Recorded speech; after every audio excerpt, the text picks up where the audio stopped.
예, 모든 위로의 하나님이라는 제목으로 우리가 말씀을 한번 생각해 보겠습니다. 길가에서 과일을 파는 한 소녀가 있었습니다. 이 소녀는 과일을 팔면서 시간이 나는 대로 또는 틈이 나는 대로 또 시간을 쪼개서 그렇게 늘 성경을 읽었습니다. 그래서 매일 자신이 그 과일을 팔고 있는 자리에서 하나님의 말씀을 가까이 합니다. 그러다 어느 날 한 신사가 과일을 사러 왔습니다. 그런데 이 소녀가 틈이 난 시간에 성경을 읽다 보니까 어떻습니까? 과일을 사러 온 이 신사를 알아보지 못한 겁니다. 그래서 성경을 읽으라고 손님이 온 것도 모르고 그렇게 성경을 읽고 있었습니다. 그 신사는 이 소녀에게 물어봅니다. 뭘 그리 열심히 읽고 있느냐라고 물어봅니다.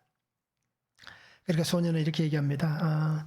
저는 하나님의 말씀을 읽고 있습니다. 성경을 읽고 있습니다. 라고 얘기를 합니다. 그 신사는 이렇게 다시 한번 묻습니다. 누가 그걸 하나님의 말씀이라고 하더냐라고 얘기합니다. 어떻게 보면 좀 무신론자 같잖아요. 그래서 이 신사가 그렇게 물었습니다. 그걸 누가 하나님의 말씀이라고 하더냐라고 얘기합니다. 그러면서 이렇게 다시 한번 얘기합니다. 너는 그를 만나지도 못했고 그와 이야기해보지도 않았지 않느냐. 그죠? 하나님을 만나지도 못했고 하나님과 얘기해보지도 않았지 않느냐라고 얘기합니다. 그러면 우리 같으면 어떻게 하겠습니까? 그냥 기가 죽어서 말을 못하겠죠. 그런데 이 소녀는 이렇게 얘기합니다. 아저씨는 누가 태양이 있다고 말해줘서 믿나요? 라고 질문합니다. 더 오히려 그죠? 누가 태양이 있다고 말해줘서 그 태양을 믿고 있느냐라는 겁니다. 그러면서 다시 한번 얘기합니다. 아저씨가 태양을 느끼듯이, 그죠? 태양을 그냥 느끼듯이 저는 하나님을 느낍니다. 라고 얘기합니다. 제가 성경을 읽으며 얻는 따스한 마음, 그리고 사랑은 하나님만이 주실 수 있는 것입니다. 라고 그렇게 대답을 합니다. 놀랍잖아요. 그죠? 한 소녀가 이렇게 어른에게 자기가 가지고 있는 그 신앙의 정체성을 가지고 정확하게 이렇게 얘기를 합니다. 자, 우리의 마음은 어떻습니까? 우리의 믿음은 어떻습니까? 누군가가 우리에게 질문한다면 우리는 뭐라고 대답하겠습니까? 이렇게 차분하게 또 하나님 주신 은혜와 지혜를 가지고 우리가 이렇게 말을 전할 수 있겠냐라는 것입니다. 그래서 우리 성도님들이 매일 말씀을 잘 묵상하시면서 내게 주시는 말씀을 가지고 나도 그렇죠? 혹시라도 이런 일이 생길 때에 우리가 대답하는 것이 어떻게 보면 변론하는 것이 중요한 것은 아니지만 그러나 자신 있게 그렇죠? 확신을 가지고 하나님을 전할 수 있는 그러한 우리의 신앙이 되면 참 좋겠습니다. 그래서 이 글은 고든이라는 사람이 쓴 글 중에 한 부분입니다. 그래서 정말 소녀의 신앙이 어떻게 보면 우리보다 더 뛰어난 것 같아요. 그죠? 그런 상황에도 하나님을 전할 수 있다는 것. 그러니까 놀랍지 않습니까? 하나님을 느낀다는 것, 따스한 마음 느낀다는 것, 그 사랑을 느낀다는 것.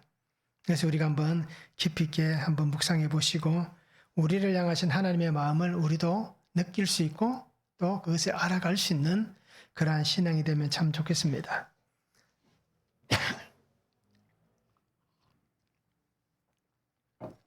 자, 바울은 고린도 교회에 편지를 씁니다. 고린도후서는 바울이 쓴 두 번째 편지입니다. 그래서 고린도 교회 성도들에게 은혜와 평강을 전합니다. 그러면서 오늘 위로의 하나님을 찬송하고 있습니다. 자, 바울은 우리가 환난당하는 것도 우리가 위로를 받는 것도 모두가 어떻습니까? 너희의 위로와 구원을 위한 것이다 라고 오늘 그렇게 말씀을 합니다. 그러면서 바울은 죽은 자를 다시 살리신 하나님만 의지해야 된다. 하나님만 붙잡자라고 그렇게 말씀을 전하고 있습니다. 자, 모든 위로의 하나님 첫 번째는 환난 중에도 위로하시는 하나님을 찬양해야 합니다. 1절에서 4절입니다. 하나님의 뜻으로 말미암아 그리스도 예수의 사도된 바울과 형제 디모데는 고린도에 있는 하나님의 교회와 또 온 아가야에 있는 모든 성도에게 하나님 우리 아버지와 주 예수 그리스도로부터 은혜와 평강이 있기를 원하노라. 찬송하리로다. 그는 우리 주 예수 그리스도의 하나님이시요 자비의 아버지시요 모든 위로의 하나님이시며 우리의 모든 환난 중에서 우리를 위로하사 우리로 하여금 하나님께 받는 위로로서 모든 환난 중에 있는 자들을 능히 위로하게 하시는 이시로다 라고 말씀합니다. 자, 바울은 고린도교회 성도들에게 편지를 썼습니다. 먼저 첫 번째 편지를 보냈습니다. 자, 그럼에도 불구하고 어떻습니까? 교회에 아직도 문제들이 완전히 해결되지 않았습니다. 그리고 또 바울은 디모데를 그곳에 사역자로 보내기도 했고, 그리고 다시 디모데가 돌아옵니다. 그리고 나중에 누구를 보냅니까? 디도를 또 보냅니다. 그래서 그곳에서 하나님 맡겨주신 교회를 든든하게 세우게 합니다. 그래서 오늘 성경에 보니까 고린도와 아가야에 있는이라고 얘기합니다. 자, 고린도는 우리가 잘 알잖아요. 뭐 그리스의 수도이고 또 뭐 행정적으로 이렇게 수도다라고 얘기를 합니다. 그래서 그리스 그 발음이 잘 안 되네요. 그리스의 한 도시입니다. 그리고 이 아가야는 어떤 지역입니까? 이 아가야도 그리스의 하나의 지역입니다. 그래서 고린도만에 있는 해안 남쪽에 위치한 그리스의 도시다, 해안 도시다라고 그렇게 해석을 합니다. 그래서 결국 따지고 보면 이 편지는 어떻습니까? 고린도와 그 그리스 지역에 있는 성도들에게 다 보낸 겁니다. 그러면서 바울은 하나님의 마음이 무엇인지를 전합니다. 교회를 향해서, 하나님의 성도들을 향해서 하나님의 마음이 무엇이냐라는 것입니다. 여러분에게 있던 문제들 분명히 잘 알고 있습니다. 그죠? 어떤 문제였는지 우리가 고린도전서를 우리가 묵상할 때에 분명히 알았습니다. 교회 안에 뭐 이런 뭡니까? 성찬의 문제, 또 아버지의 그 첩이라고 해야 되죠? 첩을 아들이 범하는 문제, 또 이 성도들 간에 어떻습니까? 이런 그러니까 뭔가 그 사회적 위치에 따라서 이렇게 교회 안에서도 그렇게 구분되어져 있는 문제, 여러 가지 이러한 문제들을 분명히 얘기를 나눴습니다. 그럼에도 불구하고 아직도 그러한 것들이 분명히 있습니다. 그래서 바울은 하나님께서 성도들을 향한 마음은 무엇이냐라는 겁니다. 교회가 어려움이 있고 아픔이 있고 또는 혼란함이 있을 때에 하나님께서 그 교회 안에 무엇을 원하시느냐? 바로 오늘 하나님은 위로하기를 원하신다라고 말씀을 전합니다. 위로란 단어는 파라클레시스라는 단어를 씁니다. 그래서 격려하다, 권면하다, 또는 간청하다, 애원하다, 위안하다, 또 위로하다라는 뜻을 가지고 있습니다. 그래서 정말 하나님을 향해서 또 하나님께서 그죠? 우리를 어떻게 보면 격려하시고 또 우리에게 권면하시고 때로는 우리가 하나님 또 누군가를 위해서 내가 하나님 앞에 애원하고 간청하는, 그래서 하나님의 위로가 있는 그것을 분명히 얘기를 하고 있습니다. 그래서 바울은 바로 이 위로가 세상이 주는 위로가 아니다라고 얘기합니다. 하나님께서는 모든 환난 속에서 변하지 않는 아버지의 마음으로 자녀들을 위로하시는 분이시다. 하나님께서는 그 자녀된 그 백성들을 하나님이 위로해 주신다라고 그렇게 말씀을 하고 있습니다. 예레미야 16장 17절에 보면 이런 말씀이 있습니다.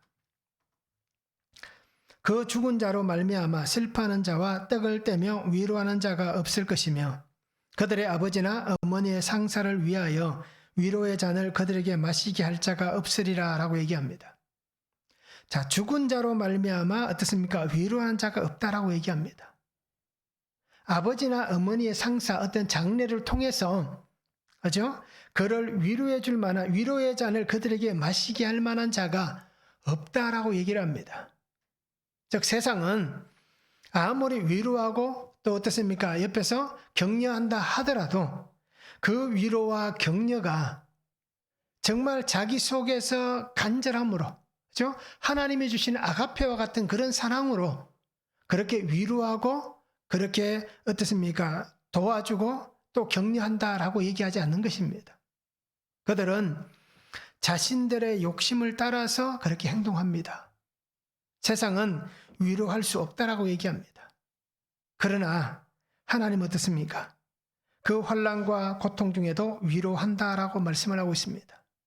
그래서 바울은 그렇게 얘기합니다. 이렇게 환난과 고통 중에도 위로하며 그 아픔을 나누는 것은 오직 하나님뿐이다.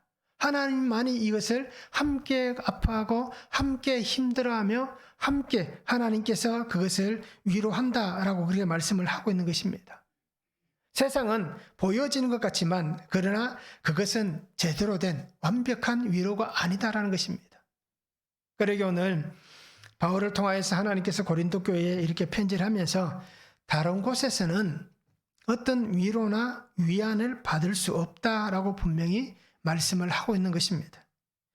데살로니가후서 2장 16절과 17절에 보면 우리 주 예수 그리스도와 우리를 사랑하시고 영원한 위로와 좋은 소망을 은혜로 주신 하나님 우리 아버지께서 너희 마음을 위로하시고 모든 선한 일과 말에 굳건하게 하시기를 원한다라고 말씀합니다. 하나님께서 위로해 주신다라고 얘기합니다. 영원한 위로다라고 얘기를 하고 있습니다. 세상의 위로는 잠시는 가능할 수 있습니다. 그렇죠? 잠시의 위로는 가능하지만 영원한 위로는 존재할 수가 없는 겁니다. 그러나 하나님은 어떻게 합니까? 다른 곳에서는 위로와 위안이 없지. 그러기에 너는 나에게서 위로를 받아야 된다. 라고 그렇게 말씀을 하는 것입니다. 우리 마음을 위로하시고 선한 일과 말에 굳건하게 하신다라고 얘기합니다. 그리고 우리가 환난 중에도 위로하신 하나님을 찬양할 수 있기를 원합니다. 바울은 그 환난 가운데서도 하나님을 찬양했잖아요. 그 예가 어디에 있습니까? 사도행전 16장에 보면 빌립보 감옥에 갇혔을 때에 어떻게 합니까? 그 감옥에 갇혔어도 그죠? 바울과 실라가 하나님을 찬양하는, 기도하는 그 은혜를 보여주잖아요. 바로 이렇듯 우리도 하나님을 찬양할 수 있는 그런 삶이 되면 좋겠습니다. 바울의 삶을 바라보시기 바랍니다. 얼마나 많은 환난의 시간을 지나왔습니까? 얼마나 많은 시간을 보냈는지 우리는 알 수 없습니다. 그저 성경에 나와 있는 그 몇 구절을 통해서 유추해 볼 뿐입니다. 그러나 바울이 어떻습니까? 예수님을 다메섹 도상에서 만나고 그 이후에 그가 복음을 전하다가 로마에서 그죠? 도끼로 목이 잘려 순교하는 그때까지 수십 년의 시간 동안 얼마나 많은 환난의 시간을 겪었는지 우리는 알 수가 없습니다. 그런데 그 수많은 시간 속에서도 바울은 어떻게 합니까? 그럼에도 하나님을 향하여 찬양과 영광을 올려드리는 그러한 삶을 그가 살아간 것입니다. 환난이 없어져서 찬양하고 감사한 것이 아닙니다. 그렇잖아요. 그의 삶을 잘 보시기 바랍니다. 환난이 없어졌기 때문에, 고난이 더 이상 없기 때문에, 그렇죠? 매맞는 것이 더 이상 없기 때문에 하나님을 찬양하고 하나님 앞에 감사한 것이 아니라 또 매맞고 또 고난을 당하고 또 죽음의 자리에 쫓겨가는 그 상황 속에서도 끊임없이 하나님을 찬양하고 감사하는 이 바울의 모습입니다. 그런데 우리는 어떻습니까? 우리는 어떻게 기도합니까? 어떤 것을 우리가 원하고 있습니까? 우리 아마 저도 마찬가지고 다 그럴 거예요. 환난이 사라지기를 기도하잖아요. 항상 좋은 일만 있는 그러한 삶이 되기를 원하며 기도하잖아요. 그리고 하나님의 주신 이 시간 속에서 정말 수많은 시간을 내게 주셨음에도 불구하고 우리는 하나님을 찬양하고 살아가는 시간보다는 내가 원하고 내가 즐기고 내가 좋아하는 것만 더 많이 행하며 살아가는 그러한 삶을 우리가 살아가잖아요. 그러면서 우리는 어떻게 얘기합니까? 나는 하나님을 찬양하는 사람입니다. 나는 기도하는 사람입니다. 나는 말씀을 가지고 살아가는 사람입니다. 라고 그렇게 윗선된 혀와 입술로 살아가는 인생들입니다. 자, 바울은 고린도 교회 성도들에게 분명히 얘기합니다. 환난과 고난, 아픔 이것이 사라졌기 때문에 찬양하는 것이 아니다라고 분명히 얘기를 합니다. 그 환난을 통해서 하나님을 알았기 때문에 그 고난 속에서 하나님이 나를 만나 주셨기 때문에 그 아픔의 자리에서 하나님께서 나를 위로해 주셨기 때문에 혹시라도 그 환난 속에서 하나님이 나를 만나주지 않고 하나님이 내게 보여지지 않고 하나님 나를 위로해 주지 않는다 할지라도 그럼에도 나는 하나님 앞에 감사하고 찬양할 수밖에 없다라는 것을 분명히 고린도 교회인 성도들에게 전하고 있는 것입니다. 어떤 일이 생겨날지 우리는 모르잖아요. 어떤 일이 생겨나서 우리를 고난의 구렁텅이로 몰아넣는지 모르잖아요. 우리를 그 고난의 구렁텅이로 몰아넣는다 할지라도 우리 입술에서, 우리 마음에서, 우리 심령 깊은 곳에서 감사와 찬양이 끊임없이 올라올 수 있기를 원합니다. 이 감사와 찬양을 잃어버리지 않기를 바랍니다. 만약에 우리가 이 감사와 찬양을 잃어버리면 그저 좋아하는 존재가 하나 있습니다. 누가 좋아할까요? 그죠? 뭐 잘 아시겠죠? 사단은 참 좋아할 겁니다. 우리가 찬양을 잃어버리고 감사를 잃어버리면 그들은 춤을 출 거예요. 또 하나들 포섭했다라고 얘기할 겁니다. 그러기에 우리는 그렇게 살지 않기 위해서, 또 그렇게 되지 않기 위해서 끝까지 인내하시기 바랍니다. 끝까지 위로의 하나님을 바라보시기 바랍니다. 그 환난 속에서도 그 구름이 그치지 않는 그죠? 흑암 가운데서도 하나님을 바라보시기 바랍니다. 그러면서 찬양과 영광을 올려드리는 그러한 복된 삶을 살아갈 수 있기를 주님의 이름으로 축원합니다. 한번 적용해 보시기 바랍니다. 내가 지금 당하고 있는 환난은 무엇이 있습니까? 나는 어떤 환난을 당합니까? 아니면 나는 어떤 고난을 겪고 있습니까? 아니면 나는 어떤 아픔을 지금 당하고 있습니까? 아니면 나는 지금 어떤 손해를 보고 있습니까? 한번 적용해 보시기 바랍니다. 고난과 환난, 아픔 속에서 그럼에도 나를 만나주신 하나님을 찬양하고 있습니까? 어떻습니까? 그런 상황 속에서 우리는 하나님을 찬양하는지 아니면 불평과 불만을 내 입술에서 내뱉고 있는지 우리가 한번 적용해 보시면 참 좋겠습니다. 자, 두 번째는 소망이 있습니다. 5절에서 7절입니다. 그리스도의 고난이 우리에게 넘친 것 같이 우리가 받는 위로도 그리스도로 말미암아 넘치는도다. 우리가 환난당하는 것도 너희가 위로와 구원을 받게 하려는 것이요 우리가 위로를 받는 것도 너희가 위로를 받게 하려는 것이니 이 위로가 너희 속에 역사하여 우리가 받는 것 같은 고난을 너희도 견디게 하느니라. 너희를 위한 우리의 소망이 견고함은 너희가 고난에 참여하는 자가 된 것 같이 위로에도 그러할 줄을 아닙니다. 라고 말씀합니다. 바울은 예수님 때문에 고난이 자신에게 넘쳤다라고 얘기합니다. 그렇잖아요. 그런데 또 바울은 이렇게 얘기합니다. 위로도 예수님 때문에 나에게 넘쳐나고 있다라고 얘기합니다. 믿음으로 사는 사람들이 어떻게 보면 필연적인 것 같아요. 이제 믿음으로 살다 보면 고난이 찾아올 수밖에 없습니다. 그런데 그 고난이 나의 고난인지, 그죠? 예수님으로 인한 고난인지를 잘 아셔야 됩니다. 그죠? 나로 인해서 매맞고 그저 고난당하는 것은 아무런 상이 없다라고 얘기하잖아요. 자, 바울은 얘기합니다. 예수님으로 인해서 나는 고난의 자리에 있다. 그런데 그 고난의 자리에서 위로도 예수님으로 인해서 받고 있다. 라고 말씀을 하고 있습니다.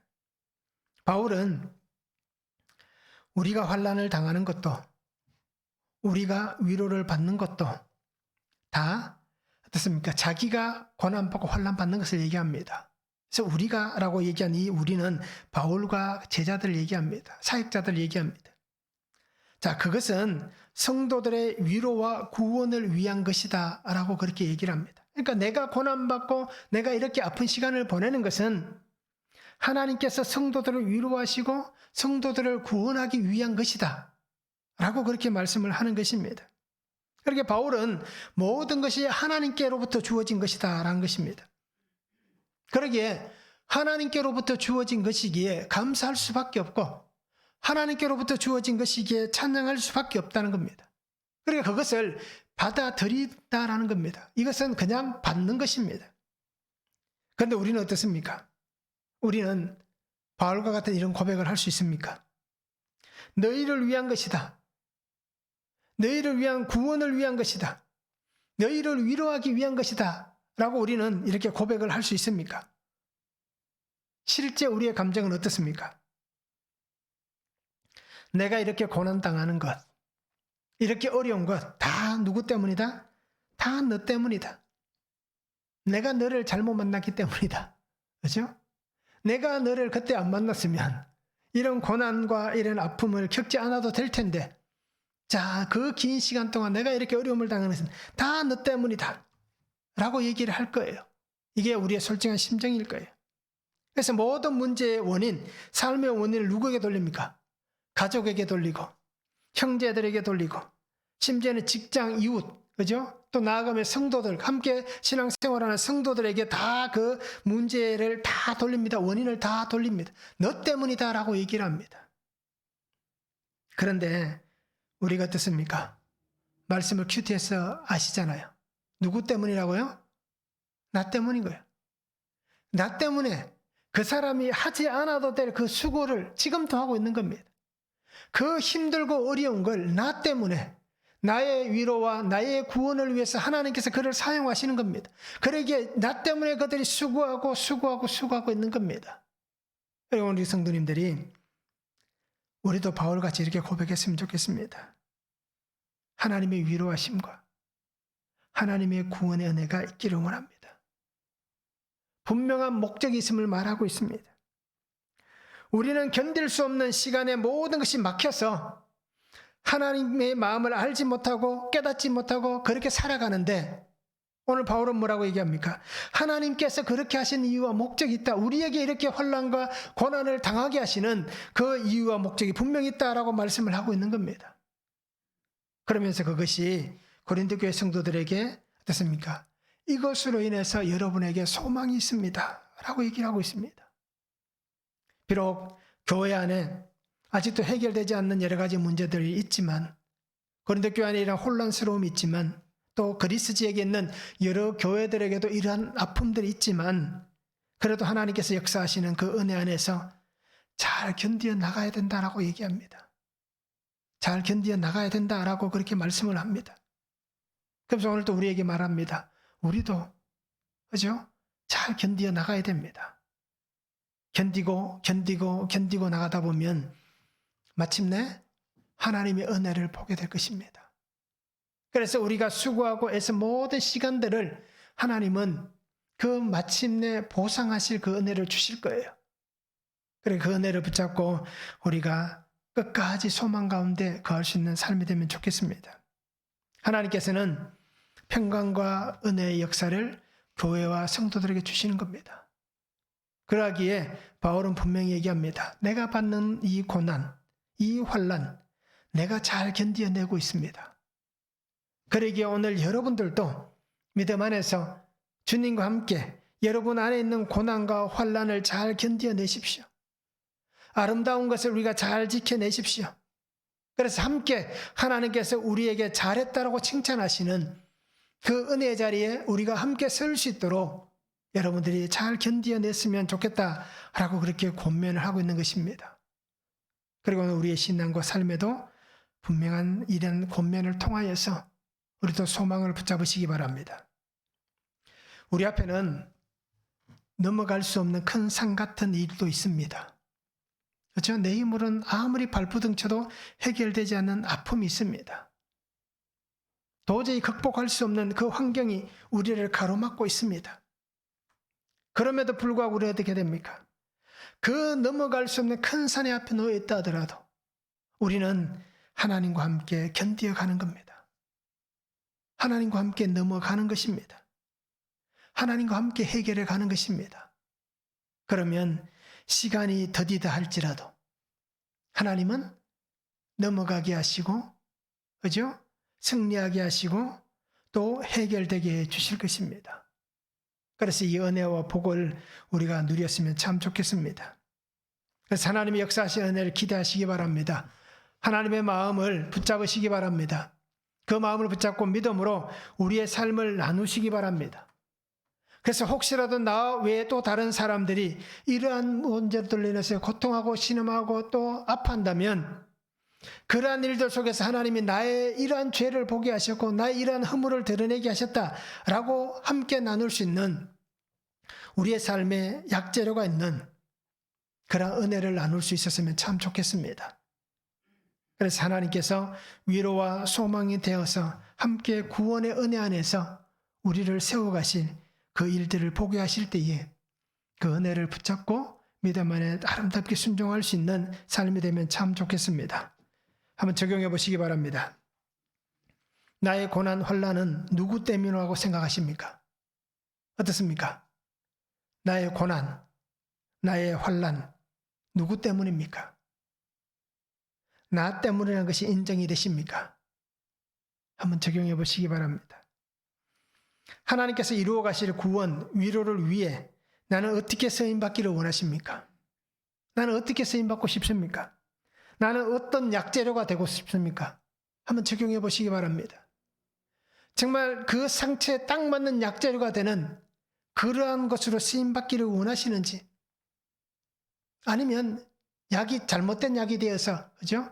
처방이 잘못 내려와서 아무리 먹어도 회복이 안 되고 치료가 안 되는 그러한 약으로 그냥 이렇게 어떻습니까? 주위를 그냥 떠돌아다니는 그러한 모습으로 쓰임받는지 우리가 한번 자신을 돌아보고 적용해 보면 참 좋겠습니다.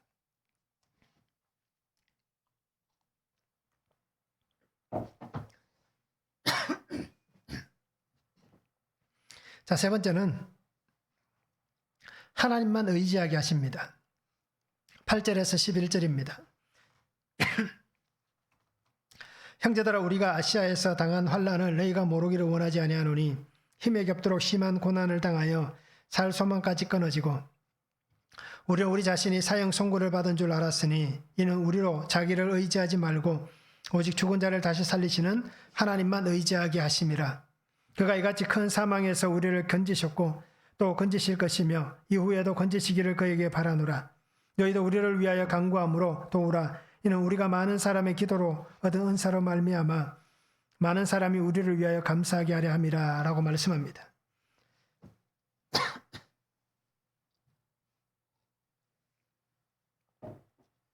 자, 바울은 지나간 시간들을 회상합니다. 고린도 교회 성도들에게 편지를 하면서 내가 예수 믿고 난 다음부터 복음을 위하여 살아온 시간들을 회상하면서 이렇게 얘기합니다. 아시아에서 당한 환난이라고 얘기합니다. 그러면서 정말 힘에 겹도록 심한 고난을 당하였다라고 얘기합니다. 살 소망까지 끊어졌었다라고 얘기합니다. 그리고 우리 자신이 어떻습니까? 사형 선고를 받은 줄 알았다라고 얘기합니다. 자, 바울은 지나온 시간들이 얼마나 힘들고 고통의 순간이었는지를 오늘 그렇게 단적으로 표현을 해줍니다. 내가 지나온 시간, 이러한 시간이었다라고 얘기합니다. 그러면서 아시아에서 당한 환난에 대해서 얘기를 합니다. 그런데 이 환난에 대해서 신학자들이 여러 가지로 추측을 합니다. 그런데 정확하게 이것 때문이다 라고 할 만한 것이 없습니다. 아시아에서 당한 환난이지만 바울이 정확하게 이런 일들로 인한 환난이었다라고 말하지 않기 때문에 그가 겪었던 그 정확한 것에 대해서 어떤 여러 가지 얘기들이 있지만 이것이다라고 말을 하지는 못합니다. 그런데 여러 가지 사연들이 있는데 그 중에서 가장 타당한 것으로 신학자들은 이렇게 얘기합니다. 복음을 방해하는 무리들에 의해서 끊임없이 당하는 생명의 위협. 저 복음을 전하는 온 곳을 다 다녔잖아요. 그러다 보니까 이 복음을 방해하는 수많은 사람들로 인해서 끊임없이 생명의 위협을 받았을 것이다. 아마 그것을 이 아시아에서 당한 환난이다라고 표현할 것이다 라고 그렇게 얘기를 합니다. 그래서 바로 이 것에 대해서 아마 그것이 맞을 것이다 라고 그렇게 해석들을 하고 있습니다. 자, 바울이 겪은 이 수많은 고난을 우리가 이렇다 저렇다 얘기할 수 없잖아요. 우리는 바울을 잘 이해하지 못합니다. 그 사람의 마음이 어떤지도 모릅니다. 그리고 우리는 그를 사랑하는 마음이 충분하지 않습니다. 그렇잖아요. 우리가 바울을 사랑한다라고 얘기하지만 진짜 사랑하는가요? 아니잖아요. 바울을 압니다라고 얘기하지만 정말 그 사람에 대해서 얼마나 많이 압니까? 모르잖아요. 그저 성경에 나와 있는 얘기들, 그죠? 신학자들이 밝혀놓은 바울에 대한 얘기들, 그런 것만 우리가 듣고 보고 읽으면서 바울에 대해서 내가 이 정도 안다라고 얘기할 수는 있겠지만 그냥 정말 그 사람에서 그를 이해하고 그를 사랑한다라고 할 만한 것은 우리에게 충분치 않다라는 것입니다. 자, 바울은 분명히 고린도 교회 성도들에게 얘기합니다. 그리고 지금 우리에게도 동일하게 얘기를 하고 있습니다. 살 소망까지 끊어졌었다. 사형 선고를 받은 것 같았다. 라고 얘기합니다. 정말 바울은 그렇게 죽었잖아요. 또 어떻습니까? 그렇게 복음을 전하다가 어떻습니까? 전도 여행 가운데 잡혀서 매를 맞고 그죠? 죽을 뻔한 그런 상황도 겪잖아요. 심지어는 돌에 맞아서 죽었다라고 버렸잖아요. 사람들이. 그리고 태풍을 만나서 그 고난 가운데 거하게 됐잖아요. 그러기에 바울은 정말 살 소망이 끊어졌었다. 사형 선고를 받은 것 같았다. 그런데 그런 환경에서도 나는 오직 하나님만 의지하였다라고 얘기합니다. 내 힘을 의지한 것도 아니고 내 환경, 로마 시민이라는 그 시민권을 의지한 것도 아니고 내가 살았던 그 학문과 수많은 삶을 의지한 것도 아니다라고 얘기합니다. 오직 나의 생명 되신 예수 그리스도, 나의 하나님만 의지하였다라고 고백하고 있는 것입니다. 하나님만 확신하고 하나님만 신뢰하고 그렇게 하나님 안에 사는 인생이었다라고 그는 고백을 하고 있는 것입니다. 사도행전 27장 25절에 보면 그러므로 여러분이여 안심하라. 나는 내게 말씀하신 그대로 되리라고 하나님을 믿노라 라고 얘기합니다. 자, 로마로 잡혀가는 과정입니다. 그러다가 어떻습니까? 항해하는 가운데 유라굴로라는 태풍을 만납니다. 광풍을 만납니다. 그래서 그 광풍 속에서 오랜 시간 동안 표류하잖아요. 그런데 그 가운데 하나님 말씀하신 말씀이 뭡니까? 내가 가이사 앞에 서야 하겠고 라고 말씀합니다. 그러게 바울은 어떻게 합니까? 나는 내게 말씀하신 그대로 되리라고 믿는다라고 고백합니다. 그리고 우리 성도님들도 바울이 하나님만 바라보고 하나님만 의지했던 것 같이 그 광풍 유라굴로라는 그 태풍 안에서도, 그렇죠? 그 큰 환경 속에서도 하나님만 의지했듯이 오늘 우리도 하나님만 바라보고 하나님만 의지했으면 좋겠습니다. 우리에게 불어닥치는 광풍이 무엇입니까? 오늘 우리 가운데 불어닥치는 광풍은 무엇입니까? 가만히 살아가는 환경 속에 멀쩡한 시간에 갑자기 일어나는 그런 태풍 같은 사건들은 무엇입니까? 그 갈릴리 바다에, 그저 잔잔한 바다에 갑자기 광풍이 몰아닥치듯이 오늘 우리에게 생겨나는 그런 일들은 무엇입니까? 그 속에서 우리는 무엇을 보고 있습니까? 그 흑암이 가득한 그 속에서 바울은 하나님을 바라봅니다. 이렇듯 오늘 우리도 주님을 바라보시기 바랍니다. 주님을 의지하시기 바랍니다. 어떤 고백과 어떤 삶으로 하나님 앞에 나아가시겠습니까? 이것은 우리에게 정말 중요한 문제입니다.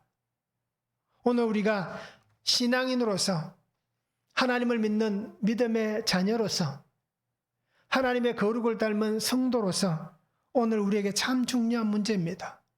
어떤 고백으로 어떤 삶으로 하나님 앞에 나아갈 것인가? 히브리서의 말씀같이 은혜의 보좌 앞으로 담대히 나아가야 되는데 그 은혜의 보좌 앞에 담대히 나아가기 위해서 우리는 어떤 삶으로 나아가고 있는지, 어떤 고백으로 나아가고 있는지 우리 스스로를 한번 볼 수 있기를 원합니다. 그래서 바울같이 우리도 주만 의지하시고 주만 믿고 주만 확신하며 가는 삶이 되었으면 참 좋겠습니다. 세상, 또 세상의 환경, 사람, 또 그들이 가지고 있는 그런 배경, 그러한 여러 가지가 아니라 세상의 물질이 아니라 세상의 어떤 안락함이 아니라 세상의 어떤 그 우리를 유혹하는 그 손이 아니라 오직 주님만 의지하고 살아갈 수 있는 그러한 삶이 되면 참 좋겠습니다. 말씀을 한번 적용해 보시기 바랍니다. 고난을 당하면서 왜? 라는 질문을 던지며 무엇을 바라보고 무엇을 의지합니까? 어떻습니까? 우리는 고난을 당하고 있습니다. 그러면서 왜? 라는 질문을 던질 거예요. 왜 하나님 나에게? 왜 나에게 이런 일이 일어납니까? 라는 이 왜? 라는 질문을 던질 거예요. 그러면서 우리는 무엇을 바라보고 무엇을 의지합니까? 한번 적용해 보시기 바랍니다. 나는 그렇게 하나님 앞에 질문을 던지면서, 그렇죠? 여전히 세상을 바라보고 있지는 않는지, 여전히 어떻습니까? 권력을 의지하고 있지는 않는지, 건강을 의지하고 있지는 않는지, 물질을 의지하고 있지는 않는지 한번 우리를 점검해 보시기 바랍니다. 그래서 이 고난 속에서도 내가 무엇을 바라봐야 할지를 한번 적용해 보면 좋겠습니다. 하나님만 의지하게 하시려고 당한 고난은 무엇입니까? 그러니까 하나님께서 나에게 하나님만 의지하라고, 그죠? 하나님만 의지하라고 내게 주신 고난, 내가 당한 고난은 무엇입니까? 한번 적용해 보시기 바랍니다. 아마 다 있을 거예요. 정말 하나님만 의지하라고 내게 주신 고난이 있을 거예요. 그 고난 속에서 나는 공동체의 교회 성도들에게 기도를 부탁하는가? 적용해 보시기 바랍니다. 이런 문제는 얘기할 게 못 되지. 혹시라도 이 얘기했다가 저 사람이 수근거리고 나를 좀 이렇게 이상하게 보면 어떨까? 그래서 우리가 기도도 부탁하지 못하는 그러한 삶은 아닌지 한번 적용해 보시면 좋겠습니다. 목사들도 그런 게 있습니다. 괜히 이런 얘기 했다가 성도들이 목사가 왜 그래? 목사가 믿음이 없네. 목사가 저래서 하나님 일을 할 수 있을까? 라고 하는 그러한 근심 걱정도 있습니다. 그러한 쓸데없는 염려도 있습니다. 그래서 목사님들이 성도들에게 기도 부탁을 잘 안 하잖아요. 그래서 저도 이 문제에 대해서 한번 적용을 해보니까 저는 잘 안 하는 것 같아요. 못했던 것 같아요. 왜요?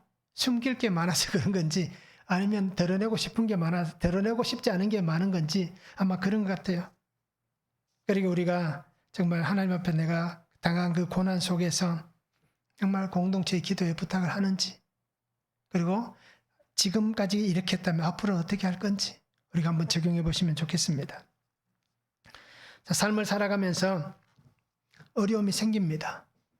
고통이 찾아옵니다. 환난은 생겨납니다.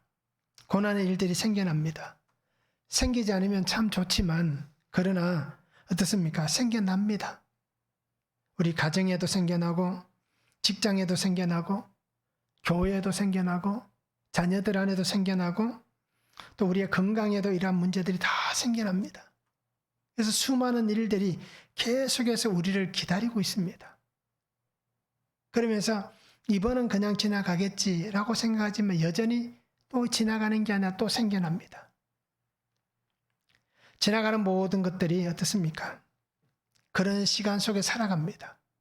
그리고 오늘 우리는 이 지나가는 모든 것이 하나님의 긍휼의 은혜 안에서 지나가게 하시기 바랍니다. 고난이 지나갈 수 있고 아픔이 지나가고 그죠? 고통이 지나가고 수많은 환경이 지나갑니다. 그런데 그것이 그냥 내가 정말 고통하며 지나가는 게 아니라 그 고난이 하나님 안에서 하나님의 긍휼의 은혜 안에서 함께 지나가게 하는, 그래서 그 속에서 하나님의 은혜가 있고 하나님의 인도하심을 받는 그러한 삶이 되었으면 참 좋겠습니다. 그래서 언제나 믿고 의지하며 끝까지 붙잡아야 될 내 사랑하는 주님, 나의 사랑하는 주님을 우리가 붙잡고 함께 주님과 살아가시기를 바랍니다. 나를 위해서 십자가 고난의 고통을 끝까지 인내해 주셨잖아요. 나 때문에 그 고통을 기다려 주셨잖아요. 나 때문에 하나님은 그 고난을 승리해 주셨잖아요. 그렇듯이 오늘 우리도 정말 주를 위해서, 이제는 공동체를 위해서, 사랑하는 가족을 위해서 끝까지 인내하시고 기다리시기 바랍니다. 끝까지 주와 함께 그렇게 걸어가는 믿음의 삶이 되시길 바랍니다. 나 때문에 수고하고 아파하는 그 사람을 내가 견뎌주지 않고 내가 참아주지 않고 내가 인내해주지 않으면 그 사람은 회복될 수가 없습니다.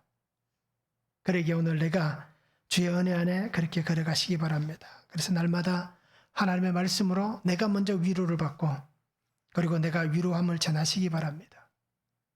하나님의 말씀 안에서 내가 섬김을 받고 하나님의 말씀으로 내가 섬기시기 바랍니다.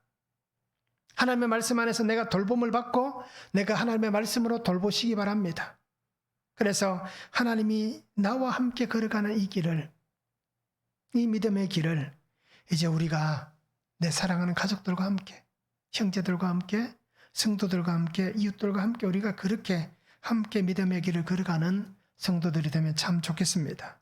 그래서 오늘 우리가 이 말씀을 잘 붙잡으시면서 은혜와 능력으로 주만 바라보고 주만 의지하고 살아가는 삶이 될 수 있기를 주님의 이름으로 축원합니다. 기도하겠습니다. 사랑의 아버지 하나님 감사합니다. 오늘도 주시는 말씀을 바라봅니다. 아버지 하나님, 모든 위로의 하나님, 그 환난 속에서도 하나님을 찬송하게 하시고 또 소망을 보게 하시고 또 끝까지 주와 함께 그 길을 믿음으로 잘 순종하며 걸어갈 수 있게 하심 또 감사를 드립니다. 아버지 하나님, 오직 주님만 의지하고 내 사랑하는 주님이 내 손을 붙잡아 주시는 그 붙잡음 안에서 내가 붙잡힌 자가 되고 또 주의 손을 붙잡고 가는 인생 되도록 성령 하나님 은혜 위에 은혜를 다하여 주시옵소서. 세상이나 아버지 어떤 힘이나 어떤 세상의 여러 가지를 우리가 아버지 하나님 위안 삼고 또 그 속에서 또 우리가 위로를 받는 그런 참 어리석고 미련한 인생이 아니라 하나님의 말씀 안에서 위로와 하나님 주신 그 은혜 안에서 위로와 또 하나님 주신 그 생명 안에서 위로를 받고 살아가는 귀한 은혜의 삶이 될 수 있도록 주님 축복하여 주시옵소서. 그래서 날마다 주와 함께 살아갈 때에 하나님의 그 위로하심이 넘쳐나게 하시고 오늘 내가 주의 말씀으로 위로하는 자가 되어 하나님의 나라를 함께 아름답게 세워갈 수 있는 귀한 성도의 삶이 되도록 주님 역사하여 주시옵소서. 함께 하실 하나님을 기대합니다. 아버지 하나님 은혜를 다하여 주시옵소서. 예수 그리스도 이름으로 기도하옵나이다. 아멘.